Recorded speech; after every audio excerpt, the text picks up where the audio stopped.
Okay,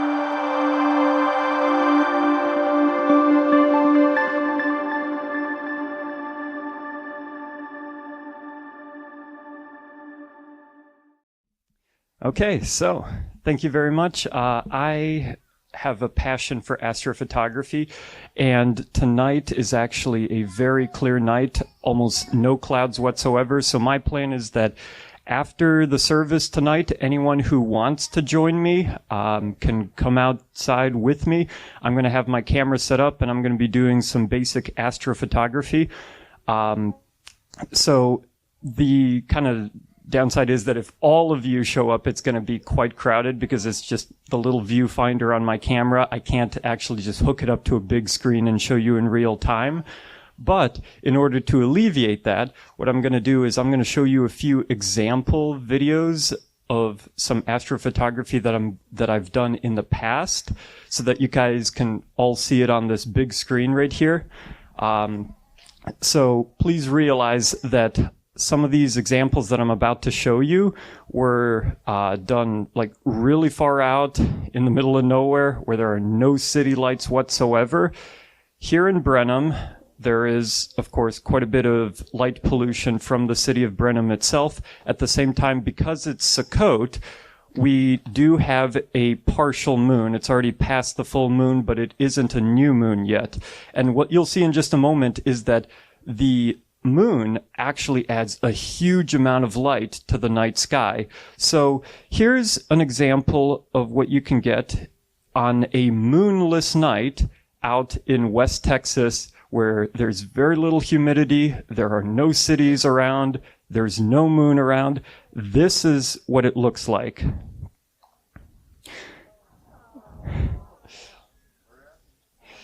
So this is out in West Texas. I forget the name of I think it's Ivy Dam, if I remember correctly. I could be wrong on that. Like maybe 2 or 3 hours away from Midland. So that was pointing at Polaris. So in case you don't already know, Polaris is the North Star. It's located directly in line or almost directly in line with the rotation of the Earth. So throughout the night, Polaris doesn't move, whereas all the other stars around it do move. So that is what it looks like when you're facing north. But if you're facing south, basically, you can get this during the summer. So that is part of the Milky Way. In reality, this one was actually shot facing north, but almost straight up, but technically just a little bit north. So yeah, there's a lot of beautiful stuff that you can see in the sky. And at the same time, my camera is able to pick up on the subtle color differences between certain stars. So if I play that again, notice that some of the stars appear to be a little bit blue. Others have a little bit of a red tinge. And by the way, right there is the M31 galaxy. So yeah, there's a lot of really cool stuff that you can see in the night sky. Again, it won't be this crystal clear tonight because we're way too close to Brenham. There's a partial moon, so it's not going to look this amazing, but I do plan on doing some astrophotography tonight for anyone who wants to join me. So I've got a few other examples. Here's another one from West Texas. This one's pretty amazing.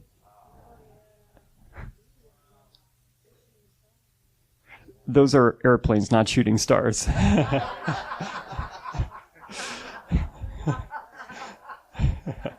But yeah, a lot of people think they're shooting stars, but again, realize that that time lapse was something on the order of 3 to 4 hours. So for it to be slowly moving across the sky, yeah, it's moving pretty slowly. That's an airplane. But I want to show you the difference between a new moon and a full moon. So again, this clip that I just showed you was taken during a new moon. So the moon was not visible and it was super, super dark, and therefore I could adjust the exposure of my camera to show the Milky Way in all of its clarity. However, this one the next one I took during Sukkot back in 2018. So the moon was out, and you'll see in this next clip that the sky is way brighter. So the Milky Way is more washed out, but it does have its own beauty in its own regard. So here is the Milky Way during a full moon.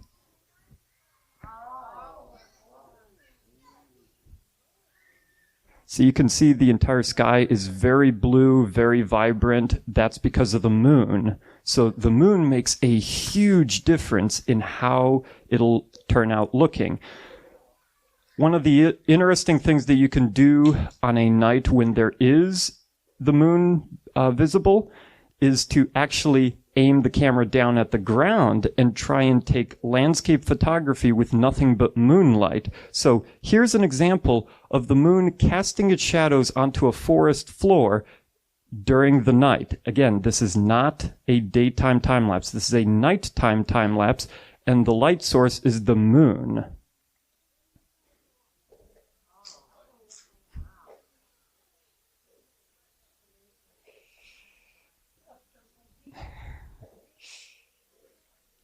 And the reason why it occasionally flickers is because some clouds got in the way and blocked out the moonlight for a brief period of time.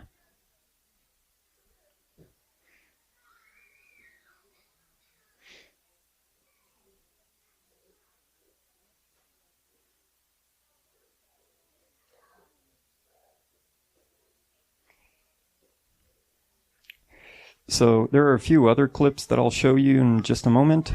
So many of you guys are probably aware of the other group of churches that we're all affiliated with. So we're affiliated with Corner Fringe Ministries, and another ministry that is very close to Corner Fringe Ministries is Grafted Church by Lex Meyer. So last year for Sukkot, I went up to Lex Meyer's place for Sukkot, and this is one of the time lapses I got. So again, it's during Sukkot. Sukkot always starts at around the full moon, so the sky's going to be pretty bright in the next couple of clips here.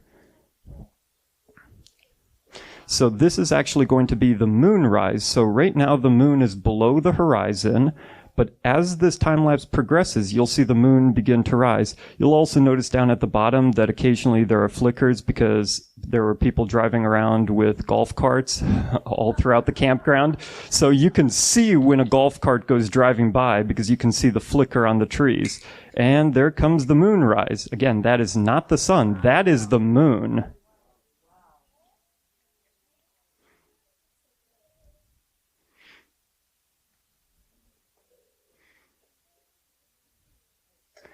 And so there's another one that I got during that same Sukkot last year where it was a partly cloudy night, which normally would ruin astrophotography. You want it to be completely clear skies.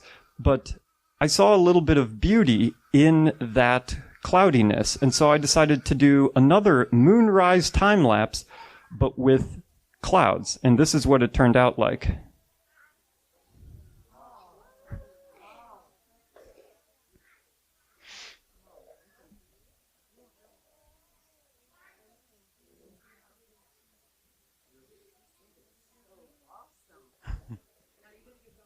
Thank you.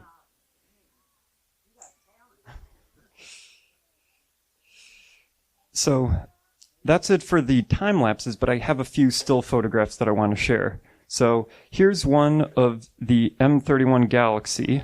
This is the closest galaxy to our galaxy, and you can actually see an even fainter one right here. I'm going to put this microphone back.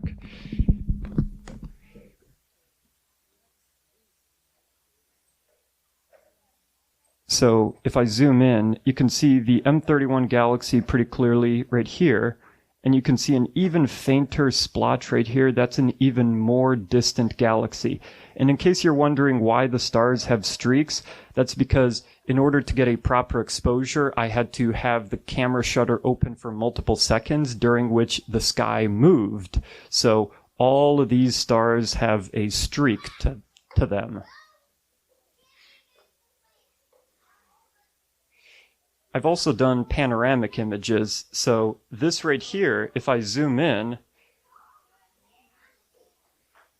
it starts out right here, and if I remember correctly, I believe this was Venus shining onto Lake Superior, and this was during a new moon, not a full moon. And I stitched together multiple pictures into one continuous panoramic image.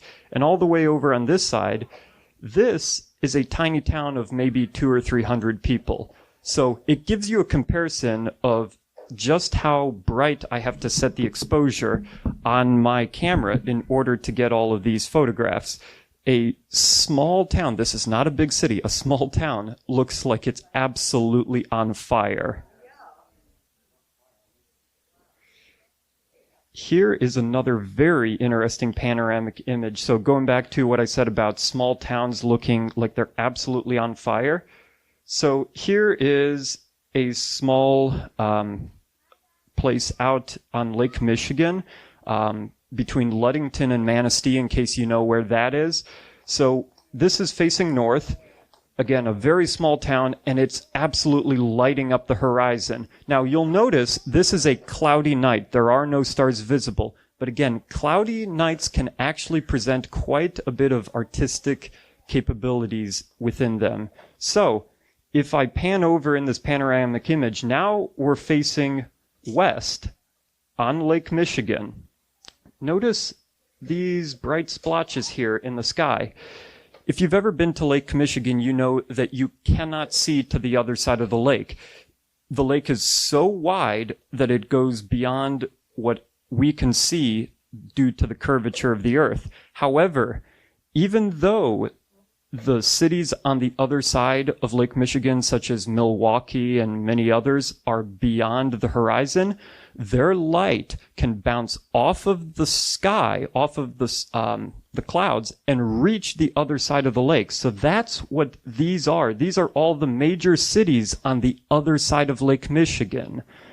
Again, I was in a small area, very sparsely populated between Ludington and Manistee, and these are all of the city lights that I was able to see across the lake. And again, here is now facing southward, a small town. In case you're struggling to visualize that, I put together this very simple diagram. So imagine if you are right here. Imagine if you're right here and the big city on the other side of the lake is right here. This is not drawn to scale, but you get the point. You can't see straight to that city because of the curvature of the earth. However, if the cloud layer is high enough, the light from that city can reach the clouds, bounce off of the clouds, and reach your eyes on the other side of the lake. So you can't see the city, but you can see the glow in the sky created by the city. So that's what that previous photograph was. I've also got this photograph. This one was captured not too far from Brenham a couple of years ago. And as you can see, during a full moon, you can't really see the Milky Way that well. It's not as stunning as some of the previous time lapses that I've shown you. So when we go out tonight to do some astrophotography, you can expect the photographs to look something along the lines of this one that I'm displaying right now. It's because we're a little bit too close to Brenham for it to truly be a dark sky, and it's during Sukkot, so the moon will be filling the sky with a lot of light. So this is about as good as the photographs can get in this general area during Sukkot.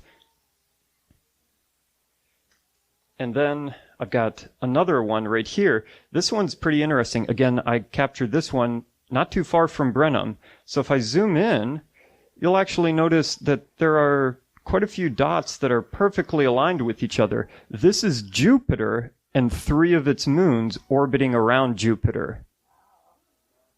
So I captured this just a few years ago, not too far from Brenham. So I have one more set of photographs to show you guys, and this is more of a quiz for all of you. So all of the photographs and time lapses that I've shown you up until now have been taken at night. But as you guys got to see, some of those time lapses and pictures look so bright that it almost looks like it's the middle of the day, especially those moonrise time lapses.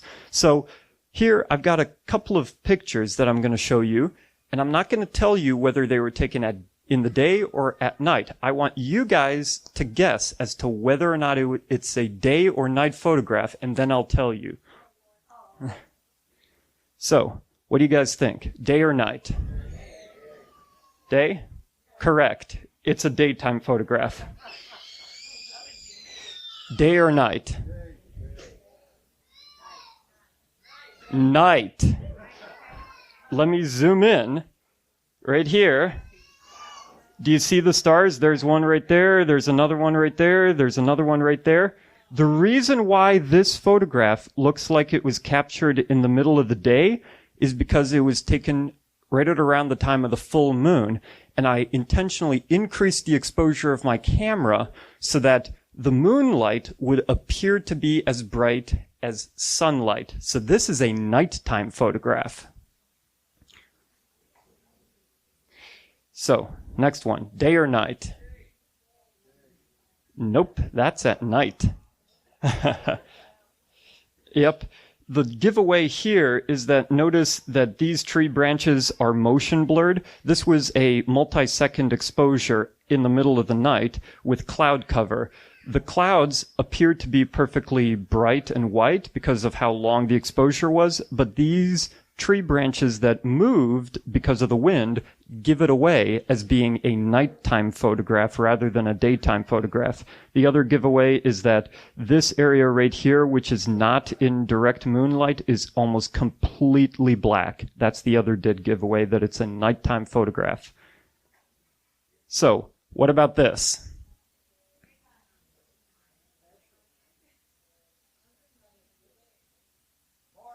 It's a nighttime photograph. I intentionally way overexposed this picture just to prove a point. With nothing but moonlight, if you make the exposure absurdly long, like 30 seconds, the image will come out completely washed out. The giveaway here is that if you look in the dark spot of the image, you'll notice that it's extremely grainy. If you've ever taken out your cell phone and tried to take a picture at night, you've probably noticed that it comes out really grainy and awful looking. That's what this is. My camera was extremely, struggling quite a bit to capture this completely dark spot of the shrubs that wasn't in the direct line of sight with the moon. So this is a nighttime photograph. Okay, what about this one?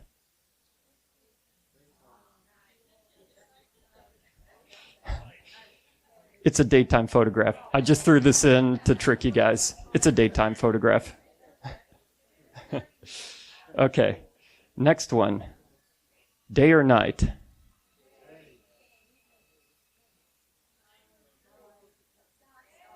It's a nighttime photograph. This is someone's light bulb on their garage. Yeah.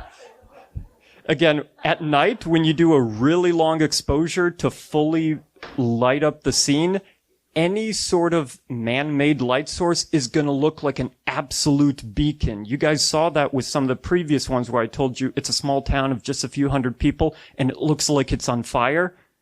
This is what a single light bulb looks like on someone's garage. Okay. Day or night?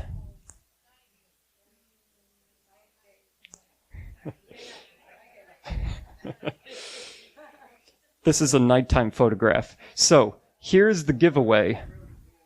If you look at the pool, it looks to be so perfectly flat. That's because all of the waves that occurred during this multi-second exposure, most of the nighttime photographs that I do are about a 15-second exposure. During that time, there's so much motion blur that takes place with the waves that it looks silky smooth. So when you see water that appears to be silky smooth, that's usually a giveaway that it's a nighttime photograph. So, what about this photograph? Day. Yep, I threw this in just to give you guys a comparison. Here's the same swimming pool, and as you can clearly see, there are lots of waves in it. It isn't silky smooth because there is no motion blur. Okay. What about this one? Yep, daytime photograph. Again, you can clearly see the waves. They are not motion blurred. So this picture was taken in a snapshot of time in the middle of the day. So, okay. This is the Gulf of Mexico. So what about this photograph? Or Gulf of America, if you prefer. So what do you guys think, day or night? This one's a trick question. It's a daytime photograph. Here's what I did. I know you guys are looking at it like, wait, the waves are blurred. It's a nighttime photograph, right?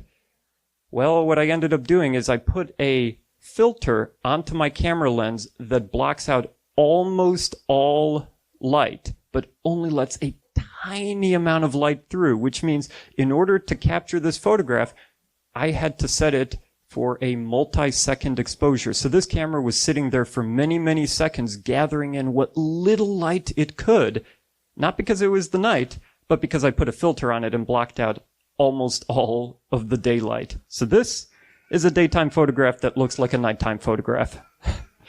The giveaway is that if you zoom into the sky, there are no stars. Okay, what about this?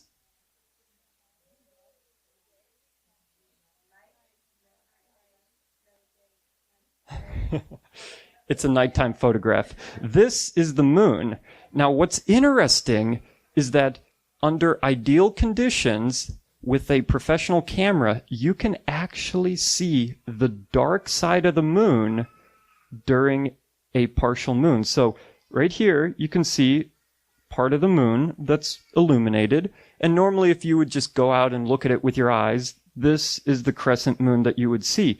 But because I did a very bright exposure, many seconds, the camera was able to pick up on the dark side of the moon. So you can see the silhouette of the dark side of the moon that isn't being illuminated by the sun.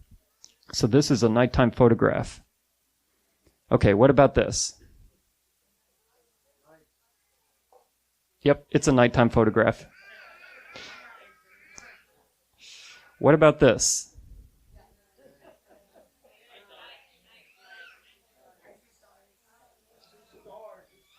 It's a nighttime photograph. Yep, that is the moonrise, and you guys correctly identified those are stars right there. So this is a nighttime photograph. What about this?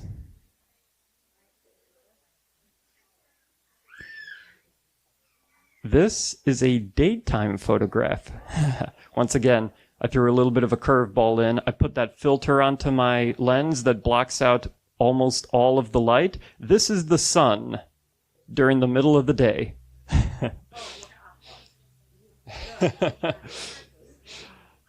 Okay, what about this?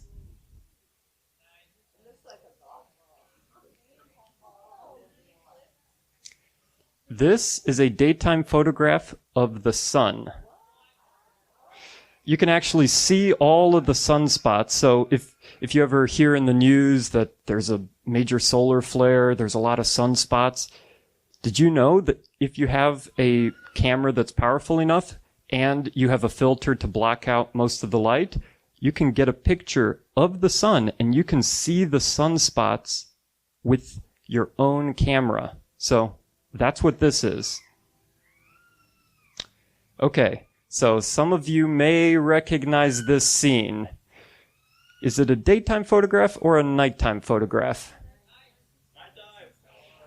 Yep, it's a nighttime photograph. You can see the stars up here.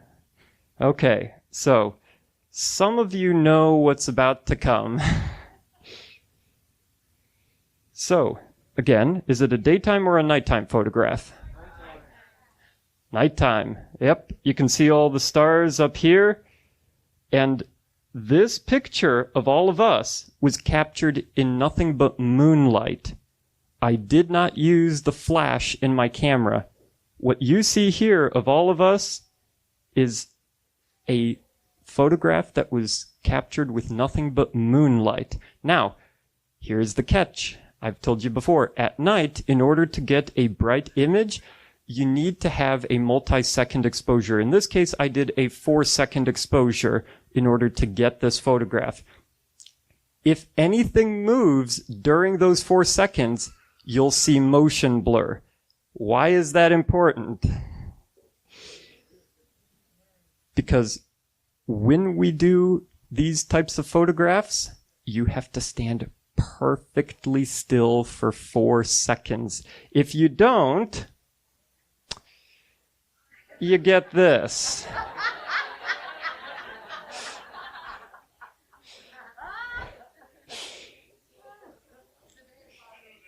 You moved.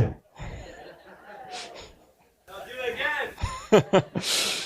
So, if we do a group photograph out in the moonlight tonight, don't move.